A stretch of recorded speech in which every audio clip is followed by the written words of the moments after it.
Ada beberapa pintu yang harus kita tutup teman-teman supaya riya tidak terjadi. Yang pertama, rahasiakan semua amal ibadah antum. Usah cerita. Sudah kerjain, tutup mulut antum. Udah aman, ada sekretaris yang sudah catat. Dari Allah, gratis, nggak dibayar. Nggak pernah tidur. Antum tidur pun dicatat sama dia. Semuanya. Malaikat, kiri kanan. Tidak ada satu huruf pun kecuali dia catat semua. Udah selesai, gak usah repot-repot. Dan semua orang yang tidak menceritakan ibadahnya selama hidup teman-teman sekalian, pasti Allah akan bongkar dan sebarkan pada saat dia sudah meninggal. Menjadi ibrah dan pelajaran bagi orang-orang. Itulah sebabnya kenapa kisah orang-orang soleh sampai kepada kita. Jadi gak usah ceritain, rahasiakan. Kata Nabi SAW dalam hadis riwayat Muslim, Inna Allah yuhibbut taqiyul ghaniyul khafi. Allah cinta sekali dengan hamba yang taqi, takwa, bertakwa, patuh sama Allah. Diperintahin, dikerjakan, tidak diperintahin, ditinggalkan. Ya. Atau yang dilarang ditinggalkan. Yang halal dinikmati, yang haram ditinggalkan. Taqi. Kemudian, ghani, kaya. Tidak butuh sama orang. Dia membantu, dia memberi, royal, memberi di jalan Allah. Dan khafi, suka menyembunyikan amalnya.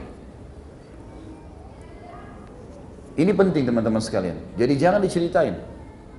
Rahasiakan. Kita sudah kerjakan, sudah selesai. Kalau ada yang nanya memang darurat, dari mana? Sholat. Kita bilang dari sholat, nggak masalah. Gitu kan? Jadi kita rahasiakan. Ini dulu yang pertama. Yang kedua, jangan ceritakan. Yang pertama rahasiakan, yang kedua jangan ceritakan. Tahan mulut. Setiap kali ada kesempatan menceritakan, rem. Ditahan. Kadang-kadang teman-teman cerita apa, syaitan bisikin kita. Tuh dia cerita tentang masalah umroh. Baik, kamu juga ceritain aja. Teman kita cerita, dulu saya waktu tawaf menangis. Syaitan bisikin, kamu kan juga 5 tahun lalu pernah nangis. Ceritain. Supaya mereka dapat pelajaran. Iya kalau kita bisa kontrol. Ini memang bisa, ada celahnya kalau kita bisa kontrol ya. Untuk jadi ibrah buat orang. Tapi kalau enggak, terlebih lagi kalau dasarnya ada orang tidak ditanya cerita. Nah, ada orang begitu subhanallah. Masuk kantor, puasa nggak? Puasa nggak? Saya puasa. Ya, ada orang nanya, nggak ada yang perlu sama dia. Nah, nanya. Apapun ada orang begini subhanallah. Kelihatan orang ini. Kelihatannya dari mana? Setiap orang bicara apa, dia selalu rasanya mau punya andil di situ. Itu ciri orang ria itu. Disebutin siapa? Oh iya saya juga pernah. Iya saya juga pernah. Selalu dia mau ada andil di situ. Kontrol. Kalau ada, kalaupun kita tahu, ya sudah diam aja. Saya kita pernah bantu orang miskin. Saya temuin orang miskin di sana gini-gini. Kita tahu memang orang miskin ada di situ. Oh ya sudah. Syaitan bisikin. Kau kan juga pernah bantu, ucapin, sampein. Enggak. A'udzubillah minasyaitonirrajim. Jangan ceritain. Rahasia, jangan dicerita. Karena ceritanya namanya ujub. Ya. Ini pintu-pintunya ini. Masuk riya, rahasiakan, jangan cerita orang lain.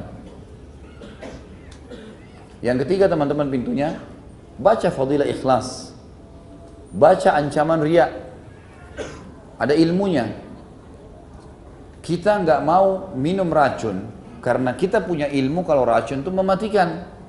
Coba kalau kita tidak punya ilmu, seperti anak kecil, dia nggak tahu kalau itu racun, minum nggak? Minum. Dia nggak ada ilmunya. Apa yang merem kita tidak mau melakukan satu perbuatan atau kita mau termotivasi kerjakan sesuatu? Ada ilmunya.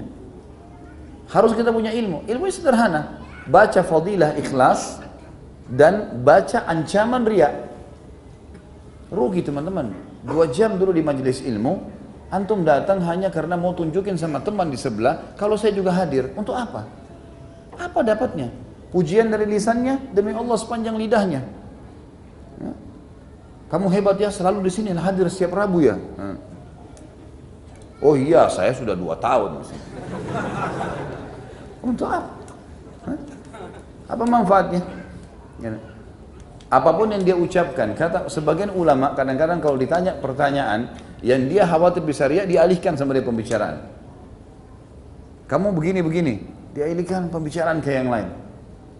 Imam Ahmad rahimahullah itu pernah nangis sampein materi lagi ceramah.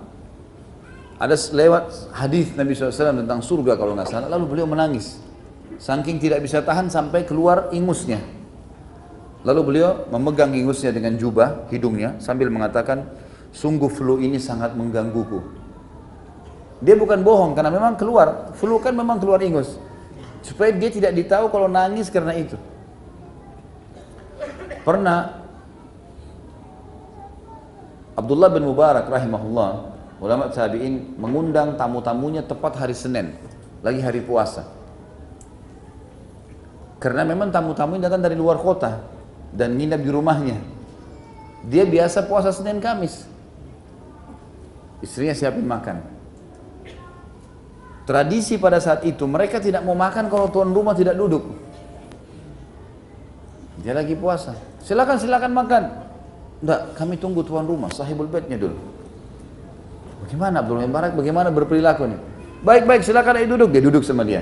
Diambil satu genggam makanan, ayo makan, dimasukin di mulutnya. Sambil dia ngunyah. Orang lihat, oh sudah makan. Baik. Orang semua duduk makan nih. Sebentar ya, saya ke belakang. Di belakang dibuang makanannya sama dia. Tetap dia puasa. Allahu alam kalau antum nih, mungkin sekalian ditelan.